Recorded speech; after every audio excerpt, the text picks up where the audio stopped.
Olá, sejam muito bem-vindos ao Pode Ser Terapia. Aqui é uma conversa, mas pode ser terapia.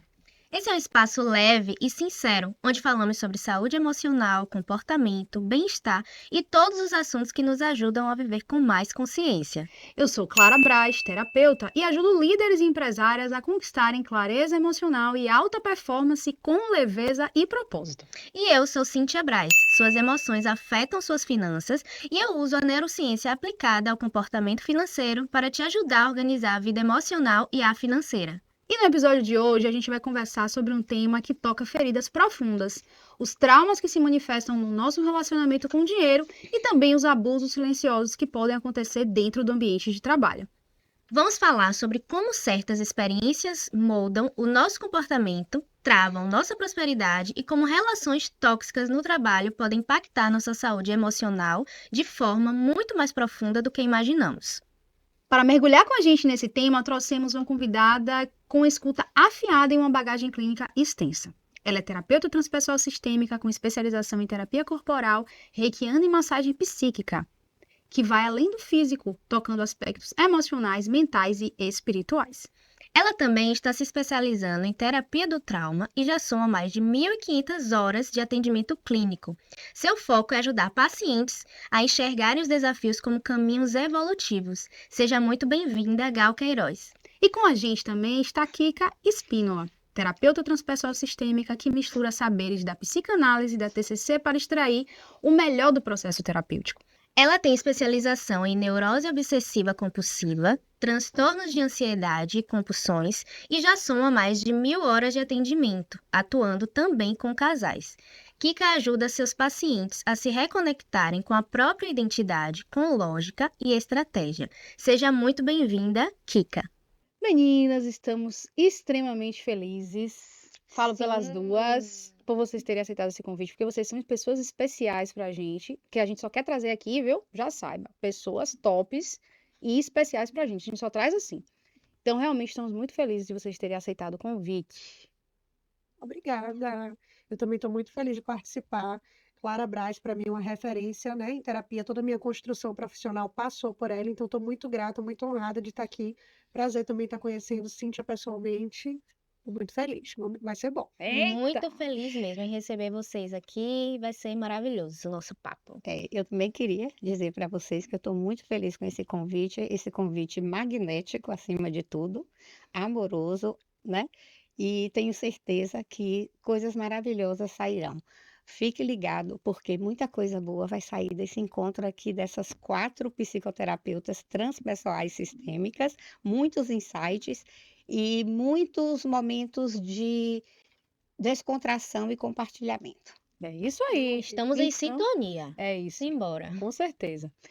Então, para a gente começar esse bate-papo, a gente quer começar falando um pouco sobre trauma e dinheiro. Aparentemente, parece que não tem muito a ver, mas será? Muitas vezes a gente tem comportamentos em relação com dinheiro que vêm de situações traumáticas. Mas aí a gente se pergunta o que é trauma, na verdade? Né? O que é exatamente trauma? Então, a gente sabe que trauma é muito mais do que a gente imagina. Às vezes a gente pensa que é um grande evento, que é uma coisa enorme, mas às vezes é uma situação específica que dentro da gente tem uma reação diferente, tem uma reação, é uma leitura diferente internamente. Então, dinheiro e trauma, com certeza pode ter muito a ver. E eu já quero começar trazendo dados importantes, né? Porque gosto de trazer informações. Um levantamento do SPC Brasil mostrou que 47% dos brasileiros sentem culpa ao gastar dinheiro com algo que gostam. E nessa pesquisa, né, eles identificaram que tem muito a ver com o que a pessoa aprendeu lá atrás, em casa, né, com os familiares, os cuidadores. Então, muitas vezes a gente acha que finanças é algo que a gente está vendo agora só na vida adulta, mas não é, né? Tem muito a ver com o que a gente aprendeu desde a infância. E eu acho que essa questão da ligação com o trauma é algo que não se fala muito, né? É algo que a gente não vê. Até mesmo nos meus estudos sobre essa questão do comportamento e finanças, a gente não ouve, falar muito sobre isso. Então, eu achei muito interessante trazer vocês duas aqui para falarem um pouco sobre isso e a gente abrir um pouco a mente das pessoas para essa informação, né? Então, vamos lá. Gal, nesse contexto, como você percebe que os traumas podem estar ligados à infância ou o histórico da família? E isso impacta na nossa relação com o dinheiro hoje, na vida adulta. Então, de modo geral, o comportamento do adulto se refere bastante às experiências que ele teve na infância, né? E com a questão financeira não é diferente.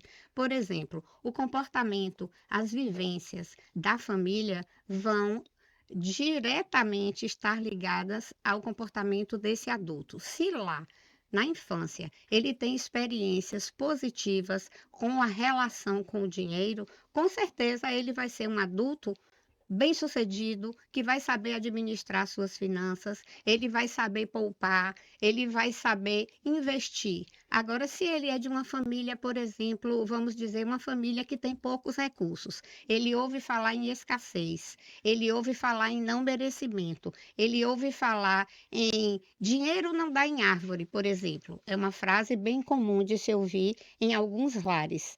Tem que se esforçar muito para você conseguir dinheiro, tem que trabalhar duro.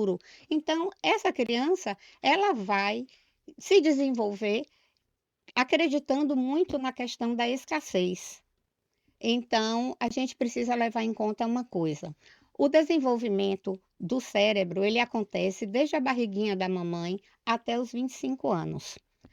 E do zero, da barriguinha da mamãe até os 7, é o momento em que mais se desenvolve. Então, nessa fase da vida, é muito importante que os pais procurem educar seus filhos financeiramente com bons exemplos. Por exemplo, mesada, ensinar a poupar, falar bem sobre a relação com o dinheiro. Isso vai ajudar muito que na fase adulta essa pessoa possa ser bem-sucedida. E o trauma vem exatamente daí. Quando isso não acontece e ele cresce, vai para a vida adulta, vai para o mercado de trabalho e ele não tem essa educação financeira, com certeza ele vai enfrentar dificuldade e aí vai precisar, através da autopercepção, entender o que está acontecendo e possivelmente buscar ajuda. E interessante isso que você ponderou, porque, por exemplo, muitas vezes a gente escuta nas famílias, dinheiro é sujo, dinheiro, quem tem dinheiro é mau. Tem que lavar a mão depois que pega no dinheiro, mas depois que pega na caneta, na maçaneta, Não precisa lavar. Isso, Então, são exatamente. crenças que a gente vai adquirindo na infância, pequenos traumas. Então, por exemplo, a criança tá ali justamente pegando no dinheiro e a pessoa, não, é sujo, você não pode pegar nisso, isso aí não é bom para você. Vai construindo o processo de como a pessoa vai enxergar o A dinheiro na vida crença, né? adulta. A Qual a crença. crença que ela vai ter. Isso. Então, o quanto é importante a vida infantil, né? Eu sempre estou falando disso, de criança interior, de como é Sim. importante a gente lidar com isso. Mas nada que a psicoterapia não deu jeito, Com né? certeza, Na vida sim, adulta. sim. Tem um exemplo interessante. Outro dia eu presenciei o fato de uma criança dizer que gostaria de ganhar no Natal uma caixa registradora. Eu achei bacana aquilo, né? Então, eu fui brincar com essa criança de caixa registradora e eu disse, eu vou aproveitar para educar. E aí ela disse, eu quero ser a dona da loja. E aí se posicionou como dona, eu peguei o carrinho de compras, né? Tudo miniatura, brincadeira ali. E aí eu fui até o caixa e falei com a dona da loja, né? E aí ela me perguntou, ela passou as compras e me perguntou, vai pagar como? Com cheque ou Pix? E ainda cheque, né? Não, desculpa, com cheque ou Pix não, com cartão Cartão, ou Pix. Pix. Aí eu desarticulei ele, eu disse, vou pagar com dinheiro. Qual foi o valor? Aí ela me disse o valor, não vou me lembrar, e aí eu passei o dinheiro para ela. Ela disse, obrigada. Eu falei, não, eu quero o troco. Aí ela saiu da brincadeira e falou assim, o que é troco?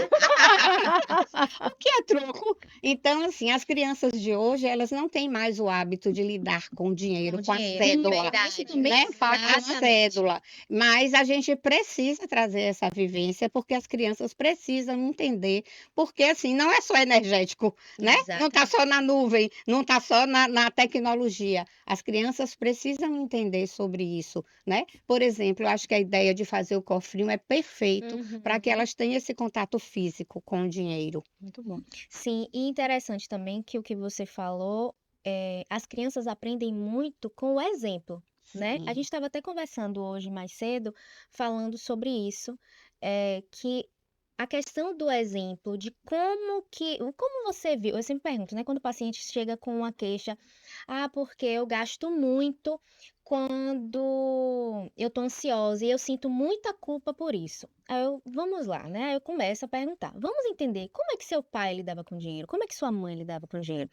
Aí essa pessoa, né, foi falando que para determinadas coisas, para os suprimentos de casa, alimentação, para ir para o supermercado, para ela era tranquilo, né? Comprar essas coisas e ela não sentia culpa. Mas quando era algo para ela sentia essa culpa. E ela disse que via muito esse comportamento familiar, né? Tipo, o pai tinha essa coisa mais Gasta no mercado. de querer gastar no mercado, né? E a sim, escassez para não gastar consigo mesmo, porque achava supérfluo. Então, a criança aprende o tempo todo pelo comportamento, né? E, é tipo, pelo isso. exemplo. Então, não é só o fato de ensinar, lógico que é extremamente importante o que você falou, da mesada, do cofrinho, de você ir lá mostrar. Mas tem muito comportamento que está ali inconsciente, está embutido na educação também, né?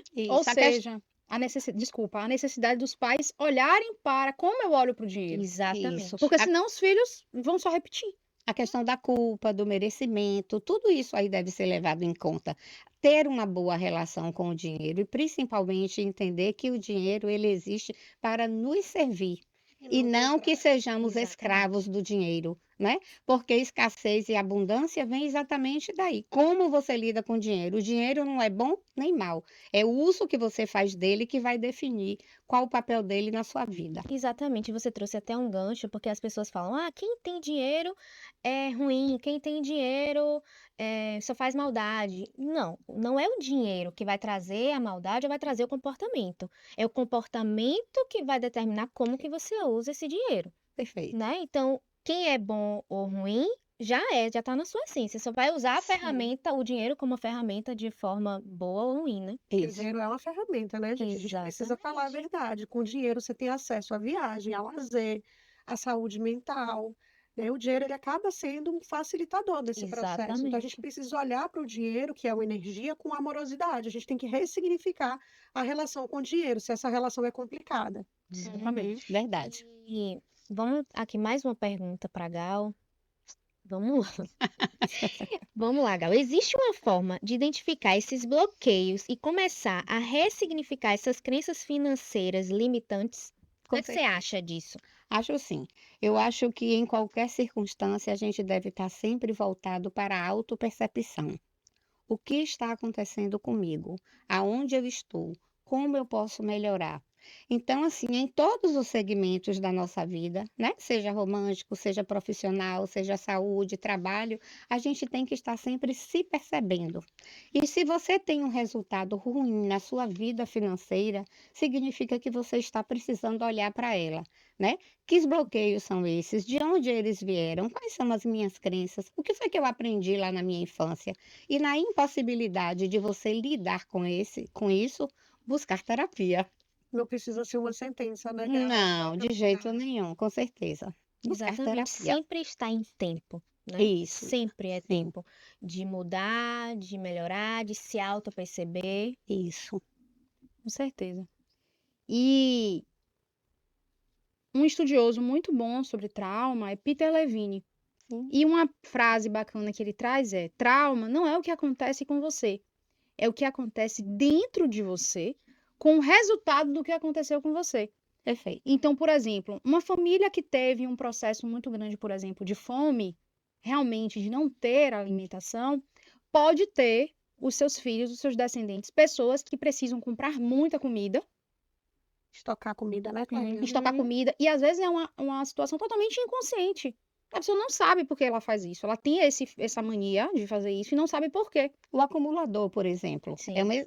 É um É exemplo. exatamente, vem daí. Então, Medo de faltar, né? Deixa eu estocar para Isso, garantir, para lá não Isso, ter exatamente. problema, né? Ou seja, porque dentro dele existe ali um programinha que está rodando, que eu posso ficar sem comida de novo. A crença na escassez. Porque as minhas relações, o meu histórico familiar tem isso. Pode observar, pessoas que às vezes têm compulsão alimentar, às vezes pessoas que têm essa questão com relação ao dinheiro de comprar muito. Se a gente for investigar, alguém da família teve no passado essa questão traumática que ficou impressa no sistema familiar. Então é muito importante a gente olhar para isso. Por isso que a gente está trazendo esse tema aqui, da gente conversar sobre isso, pensar sobre isso. O que que eu quero para a vida financeira dos meus filhos? Eu preciso olhar para a minha vida financeira também. O Isso. quanto é importante a gente não estar passando esses traumas, né, de geração em geração. A gente não pensa nisso, né? Exatamente. Muitas Não. vezes. Pois é. E ainda sobre isso, a gente tem que pensar na questão da ancestralidade.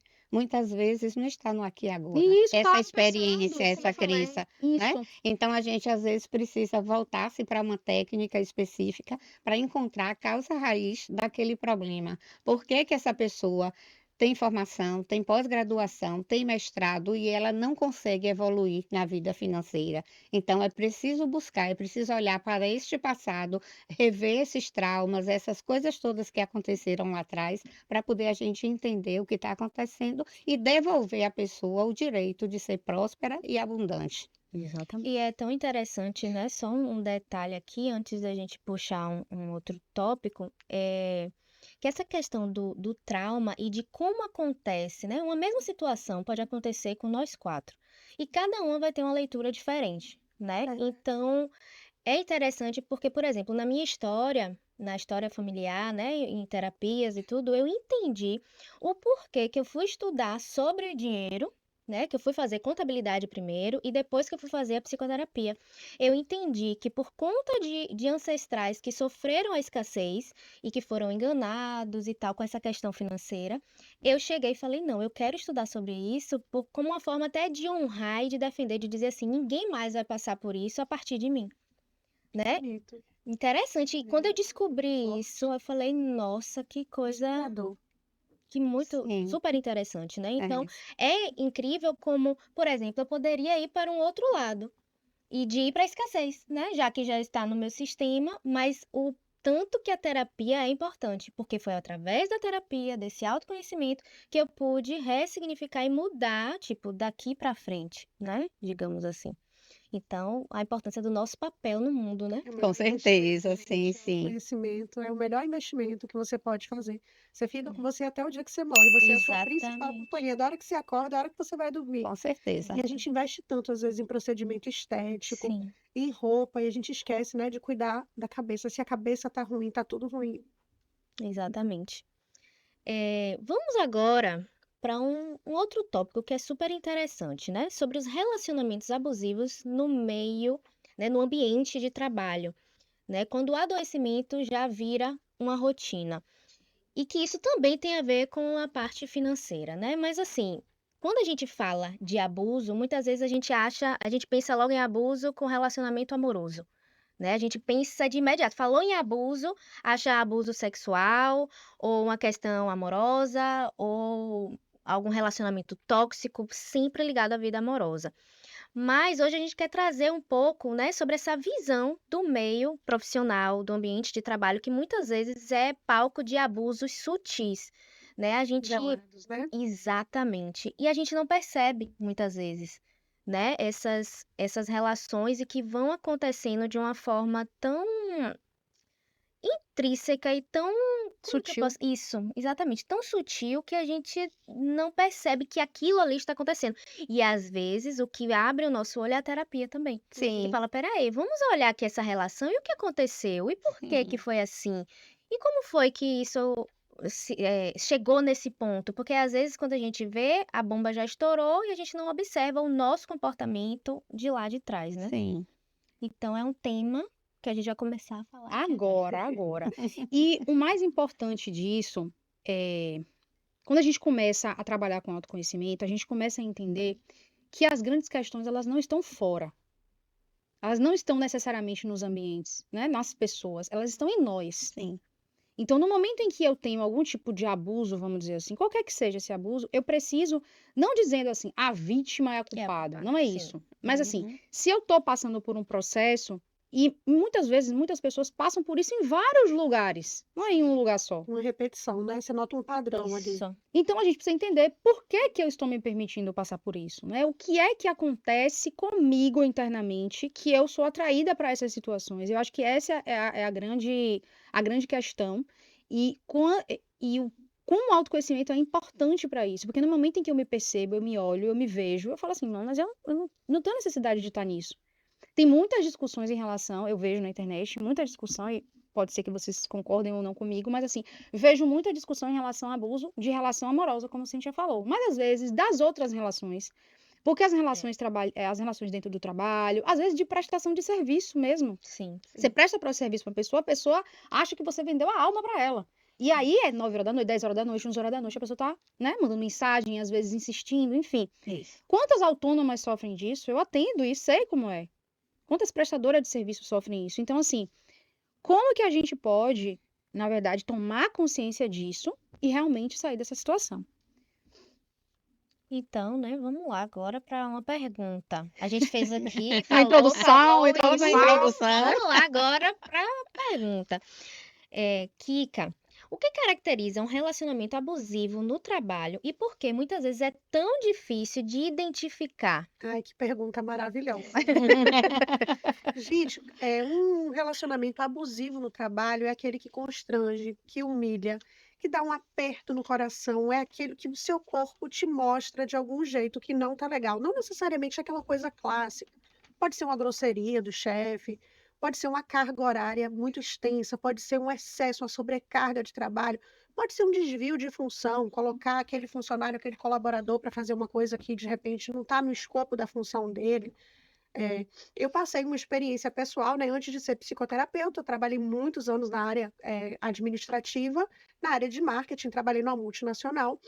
E a cultura da empresa era uma cultura de exaustão, né? Era uma multinacional, era uma empresa que era difícil estar, era uma boa remuneração, era bacana estar nessa empresa, tinha um plano de carreira, mas era exaustivo. Você tinha hora para entrar e você não tinha hora para sair.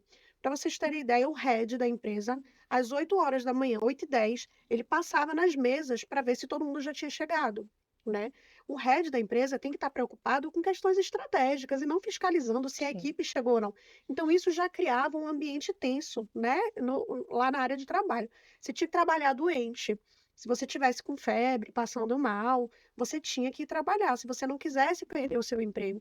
E as pessoas se sujeitavam a isso porque queriam estar nessa empresa, né? Durante muito tempo eu estive nesse lugar, né? Aquele trabalho era importante, era relevante, eu queria construir a minha carreira, né? E aí, por conta disso, eu me submeti a essas microviolências, né? Porque não necessariamente é a violência direta, a grosseria, a Uhum. hostilização. Muitas vezes ela está ali disfarçada, ela está ali camuflada, e justamente é por isso que é difícil, às vezes, perceber. Porque se mistura com a cultura, não? A cultura que é de trabalhar muito. Aí você fala, vai fazer corpo mole? Sim. Muitas vezes joga para o funcionário, né? Como se o funcionário tivesse com preguiça, não quisesse entregar. Eu atendi recentemente uma paciente que passou por uma situação assim. Ela tinha uma meta de ligações por hora, que eu fui fazer a conta com ela da quantidade de ligações por hora, e a gente fez uma simulação e era impossível, né? Então ela estava estressada, ela estava tendo pesadelos, ela estava com gastrite, ela estava comendo alucinadamente, ela estava brigando em casa com a família por conta do trabalho, estava impactando todas as relações dela. E aí ela trouxe que eles colocaram uma meta, né, que se ampliasse 40%, eles iam dar um bônus financeiro. E aí todo mundo se matava, mas não conseguia. E tinham as mentirinhas mágicas que eles falavam. Conte a mentirinha mágica para conseguir falar com a pessoa certa na hora da ligação. E aí a minha paciente ficava super incomodada, né, por ter que precisar fazer isso para conseguir. Então isso, gente, isso aí é uma relação abusiva. Tudo aquilo que te deixa desconfortável, que te humilha, que te incomoda, ligou o sinal vermelho, presta atenção, né? Tem que olhar para isso. Verdade. Com certeza. E como o paciente pode começar a construir uma saída emocional e prática desse tipo de ambiente? Porque o que é que acontece? Muitas vezes a pessoa, ela não está percebendo em primeiro lugar. Aí depois, quando ela percebe, ela fica, e agora o que é que eu faço, né? Porque eu preciso desse trabalho. E aí, como você falou, esse é o ponto. Por isso que eu sempre digo, olhe para dentro. Os processos de fora têm a ver com as coisas de dentro. Eu sempre gosto de trazer isso. A gente estava até conversando no bastidor, não foi sobre Sim. isso. Então, muitas vezes, essa questão de ser vista, né, de querer estar ali, não, eu sou necessária, não, eu bati a meta, tem às vezes um pouquinho de ego, né, tem uma Uhum. coisinha ali Sim, que verdade. retroalimenta a gente estar naquele lugar. Então, como é que eu posso ter, né, como eu falei, como construir essa saída emocional e prática para eu Primeiro sair, né? passo é estar em terapia para conseguir falar sobre isso, se escutar, se organizar, fazer um planejamento, né? Entender, vale a pena continuar nessa empresa? Não vale? Ela está alinhada com os meus valores, com os objetivos de vida? É o que eu quero construir a minha carreira aqui? Se você entender que é, buscar caminhos para ressignificar esse processo. Como é que é esse RH? Tem uma escuta ativa? Vamos fazer alguma coisa? Vamos endereçar? Existe uma possibilidade de uma transferência de setor ou não? Poxa, não, não tem jeito, é a cultura da empresa mesmo, mas eu preciso dessa grana. O que que eu vou fazer então? Um planejamento, Sim. né? Ver de que jeito você consegue enxugar as suas despesas para começar a construir uma reserva financeira, olhar para o mercado, refazer o seu currículo, ativar a sua rede de contatos, buscar uma rede de apoio, estar perto de pessoas queridas, né? Valorizar a sua autoestima, porque muitas vezes nesse processo a gente vai minguando. Com Esse certeza. é o ponto que conecta também com a Uhum. relação abusiva, né? Afetiva, profissional também. Sim. Vai minando, a pessoa vai deixando de acreditar nela, ela vai se apequenando cada vez mais, né? Ela vai se apagando. E aí, quando ela olha, ela fala: peraí, o que que sobrou de mim? Então, estar em processo terapêutico é o primeiro passo para evitar que isso aconteça. E a partir daí, criar essa estratégia, né, para a médio ou a longo prazo conseguir fazer essa mudança. E aí, né, justamente o que a gente estava, que eu falei aqui no início, que a gente fala, o que que tem a ver o trauma com o dinheiro? Tem tudo a ver, tanto o trauma, como agora essa questão de relação abusiva e tal. O que que tem a ver com o dinheiro? Até para se sair de uma relação abusiva, seja ela amorosa, profissional, enfim, a gente está falando aqui da vida profissional, a gente precisa desse planejamento e dessa organização financeira, porque sem isso, realmente se torna muito complicado, porque a gente se torna refém Uhum. daquele dinheiro, daquele reconhecimento. Então, a importância dessa questão mesmo do acompanhamento terapêutico e digo mais também sobre a questão da educação financeira, seja com um terapeuta que trabalhe com essa área financeira, seja com um educador financeiro, ou seja, você estudando por si só, nos vídeos do YouTube, ou sei lá, na rede social, que tem muito isso hoje, né? Mas eu acho que é necessário ter esse start e perceber que precisa. Porque se você não percebe que você precisa olhar para isso, olhar para dentro, olhar para o seu dinheiro, você vai ficar ali naquele ciclo, é um labirinto, né? Sem fim, você tá ali o tempo todo. E Sem entender fim. o que é que você. Porque assim, quando a gente se coloca num ciclo abusivo, tem algo interno da gente que está sendo acolhido. A Existe, cola, né? Ali, né? A cola. tem uma Como você deu o exemplo, parte, por exemplo, do ego. Mas, né, enfim. o eguinho ali. Então, Uhum. o que é que me conecta a essas relações? O que é que me conecta a isso? O que é que está faltando? Que buraco é esse interno que eu preciso me submeter a esse tipo de relação, trabalhista ou amorosa, enfim, o que seja? Sim. Essa é a grande pergunta. Porque eu vejo muita gente falando, né, em R1, inclusive a gente vai trazer isso aqui também, que é importante, mas para além disso tudo, do externo, né, da justiça, do direito do trabalhador, de estar olhando para isso, mas quem vai olhar para dentro é você. Sim. O que é que te conecta com essas coisas? O que é que te conecta com isso? Você precisa trabalhar isso dentro de você. Por que sua autoestima está tão baixa? Por que que você tem essa necessidade interior, às vezes, de estar nesse lugar, mesmo Sim. sendo Porque chicoteada é às familiar, vezes? talvez, né? Uhum. Muitas Sim. vezes está ligado e conectado à história de vida da pessoa. Precisa Ela estudar. precisa estar lá na dor para sentir que ela está no ambiente, às vezes, familiar, um ambiente que ela conhece, né? O trauma Exatamente. fala muito sobre isso, né? E também um pouco do que Gal disse, sobre o dinheiro só vir de forma suada, difícil. Árdua. Então eu vou lá Exatamente. sofrer no ambiente de Então, peraí, trabalho, né? significa que tá tudo certo. Eu tô sofrendo aqui é porque eu quero ganhar dinheiro, eu quero Tô no receber. lugar certo. Exatamente. E aí vai se acomodando, e aí é igual tem uma terapeuta que fala, tá na merda, mas a merda tá quentinha, tá gostoso. Isso. Eu tô ali na merda, porque eu tô aqui de boa. Porque mudar também dói. Sair Dá desse trabalho, lugar dá dói trabalho. também, né? E aí eu vou trazer aqui uma fala de Brené Brown.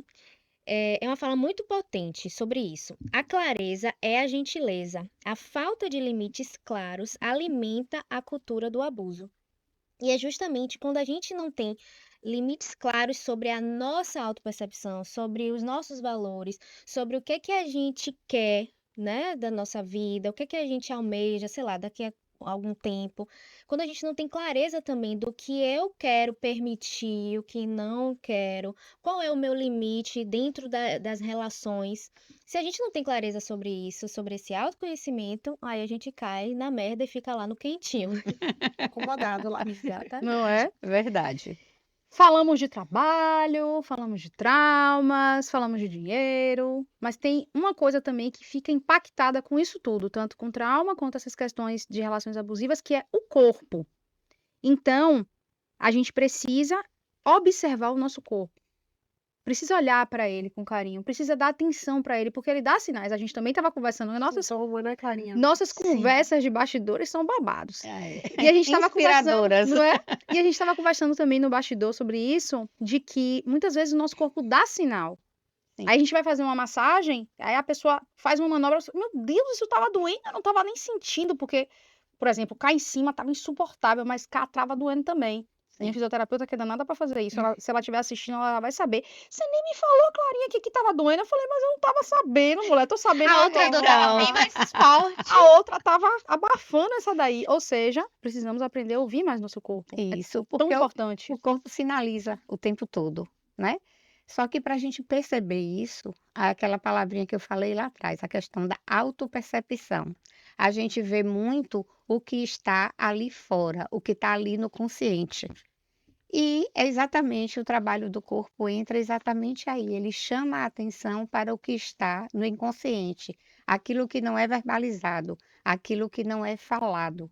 O corpo traz em forma de sintomas, em forma de dor, de doenças, para que a Sim. gente olhe para aquilo ali e a gente faça um movimento, né? E esse movimento é sempre de transformação. Transformar crenças, transformar comportamento, para que a gente possa existir de uma forma melhor.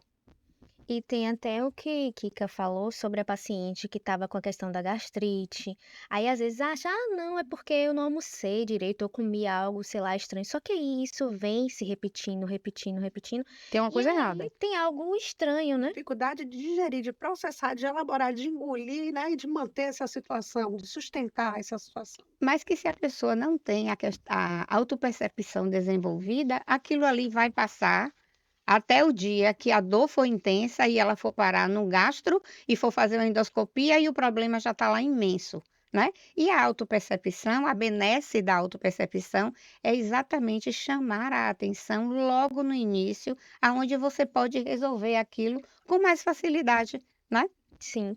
E até falei no episódio anterior, né, sobre a questão que eu tinha um apertamento, né, nos dentes. Eu não tô curada 100%, né, mas isso melhorou muito, mas quando eu tô em fase de estresse, eu começo a apertar. E aí eu comecei a sentir muitas dores de cabeça, enxaqueca direto. E aí a minha terapeuta na época falou assim: "Você precisa extravasar, né? Colocar essa energia pra fora". E aí eu comecei a fazer luta, boxe, para que eu pudesse ir soltando isso e colocando essa raiva pra fora, né? Isso que estava ficando preso. E aí melhorei sensivelmente, já não tinha mais as crises de enxaqueca. Então, assim, tudo que o nosso corpo está repetindo muito. E eu não percebia isso, porque eu tinha dor de cabeça direto. Era frequente. Toda semana eram 3, 4 dias tomando um remédio para dor de cabeça, tendo enxaqueca. E tem um outro exemplo interessante de uma paciente que ela estava com um zumbido no ouvido. E era assim, ela reclamava direto disso. E aí a gente começou a investigar e a entender um pouco. E depois a gente passou a entender, né? Chegamos à conclusão que tinha algo muito a ver com o trabalho dela. Porque ela tinha esse zumbido e já tinha muito tempo. E ia no otorrino e vários médicos e ninguém descobriu o que era. Até que ela resolveu sair do trabalho, criou coragem, conseguiu sair. Era uma relação extremamente abusiva, onde o chefe gritava muito. Então, o zumbido vinha disso. Quando ela saiu desse trabalho, melhorou. O zumbido melhorou, as coisas melhoraram, as enxaquecas que ela tinha por causa do zumbido, e aí melhorou. Então, assim, foi algo muito difícil de descobrir, mas ela meio que cortou pela raiz, não diretamente por causa do zumbido, mas acabou entendendo que era Impactando, isso. né? O Exatamente. sintoma, ele sempre conta uma história, a gente precisa parar para ouvir essa história, né? E A psicanálise fala muito sobre isso. isso. E aquela frase que a gente conhece e que a gente já ouviu muito, Acho que vocês já ouviram muito. O corpo fala. É Sim. exatamente isso. Mas a gente precisa entender o que esta frase quer dizer. Ela está querendo dizer que há sintomas quando algo não vai bem. Porque o que é a doença? Na verdade, a doença é a busca pela saúde. Quando o Isso. corpo entende que algo do seu comportamento não está fazendo bem ao seu corpo, ele traz um sintoma que pode virar uma doença. Então, se você aprende, se você tem essa cultura de ouvir o seu corpo, de entender e ainda assim, você entende aquela dor, vai para o médico, tem um diagnóstico, mas não busca só no medicamento, né? Existem outras formas de tratar. Existem exatamente a yoga, existe como você buscou no box, por Sim. exemplo, e aí a gente volta para a questão do corpo. A gente pode, através de atividades físicas, de massagens sutis, de um reiki, de um passe, a gente pode resolver problemas, lógico que aliado com tratamento médico, remédio, ok, mas assim, buscar também, porque nós temos 4 níveis de cura. A gente tem um corpo energético, a gente tem a mente, a gente tem as emoções, e a gente tem lá também a parte física. Então, apareceu um problema, vamos olhar para todos os lados, Sim. porque somos seres integrais e nós precisamos atuar em cima de um sintoma para que ele não vire doença, principalmente olhando para esses 4 níveis. Então, se eu estou com a dor, eu vou no médico, faço o tratamento, mas eu vou ali, vou receber uma energia sutil.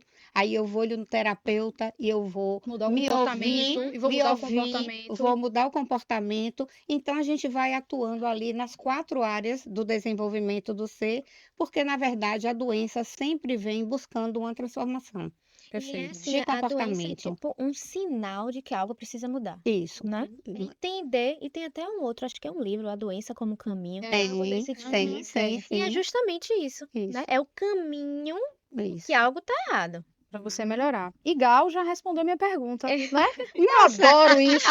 Sabe por quê? Muita sintonia Porque nessa mesa. É, 4 sintonizadas, nem tem pergunta, ela já respondeu a pergunta que eu ia dizer, como é que a terapia corporal, ela foi muito além, arrasou, né? Que é como a terapia corporal pode ajudar essas pessoas, ela já falou brilhantemente que a gente precisa olhar para os nossos 4 campos, não adianta olhar só para o corpo, que o corpo é importante, que a gente tem que ouvir ele. Arrasou, adoro, adoro. Então, assim, a gente tá falando aqui sobre corpo. Inclusive, pode ter alguém aí do outro lado que esteja com o ombro travado. É, ó, Eita, vamos se ajeitar aqui. relaxar, encaixar a Ombro escápula, né? travado, a respiração, né?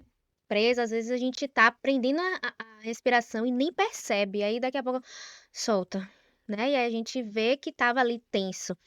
E a gente consegue perceber que às vezes tem algo errado, um nó na garganta. Então, se observe, né? Para um pouquinho aí agora.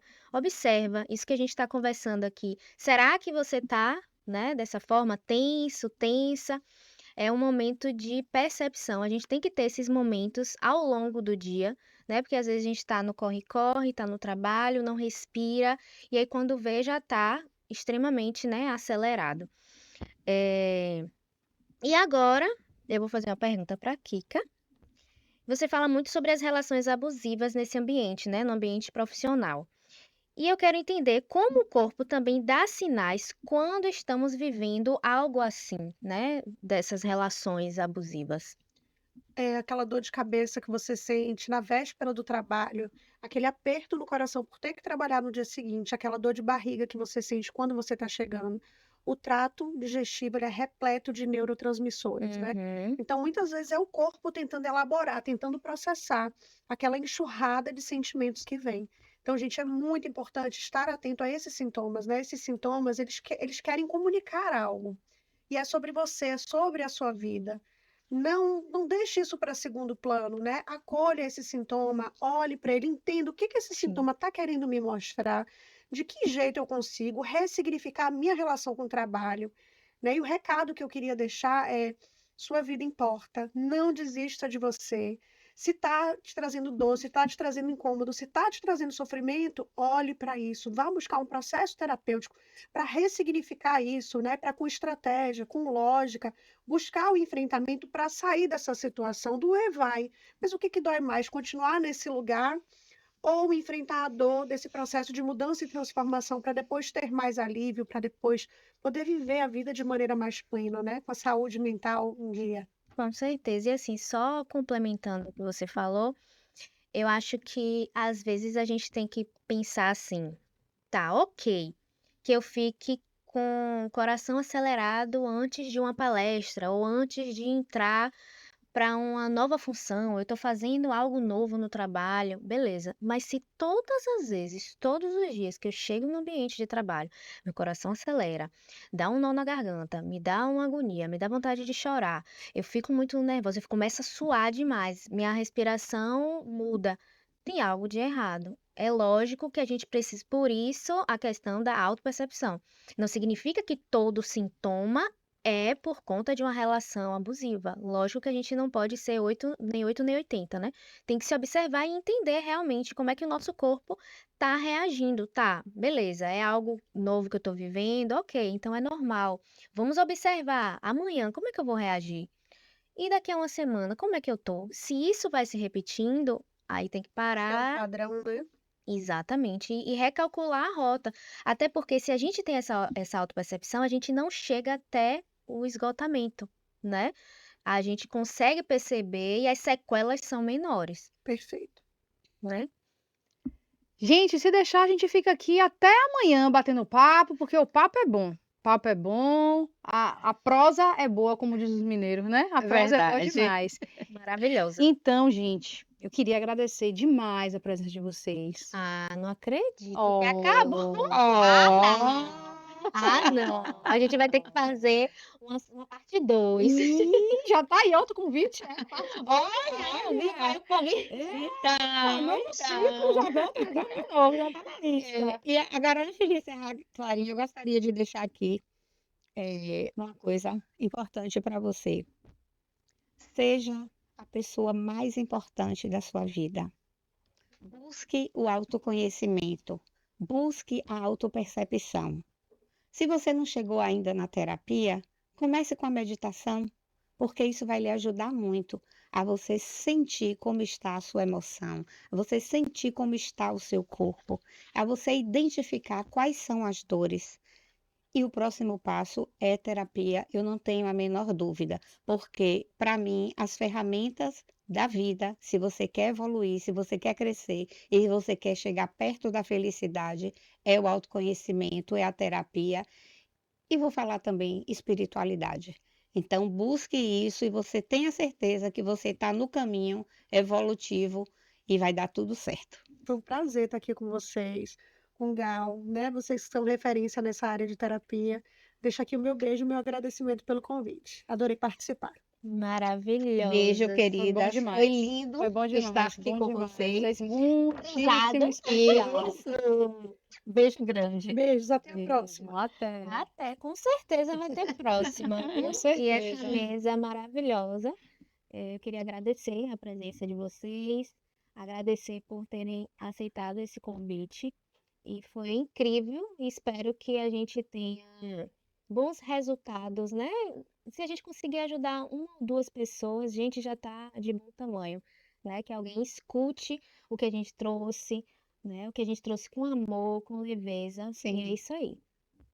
Hoje falamos sobre traumas invisíveis, aqueles que moram na relação com o dinheiro, no ambiente de trabalho e que o corpo sente antes mesmo da mente entender. E no nosso próximo encontro, vamos seguir falando de saúde emocional no mundo profissional. Vamos receber a doutora Vera, advogada, para falar sobre burnout e os direitos legais que você precisa conhecer. Vamos entender o que diz a NR1 e como a lei pode ser uma aliada na sua saúde mental. Vamos receber também Estela, terapeuta e consteladora. Conversaremos sobre o esgotamento mental numa perspectiva sistêmica, um episódio essencial para quem sente que está no limite. Vai ser forte e necessário. Segue o podcast, compartilha com alguém que precisa ouvir essa conversa e conta pra gente lá no Instagram o que mais te tocou nesse episódio. Curta, comenta e compartilha. Se inscreva no canal aqui no YouTube e ative o sininho para não perder nada. Obrigada, Gal, por esse papo que com certeza abriu muitos caminhos de cura. Obrigada também a Kika Espínola, com certeza foi um momento muito especial. E até a próxima, pessoal.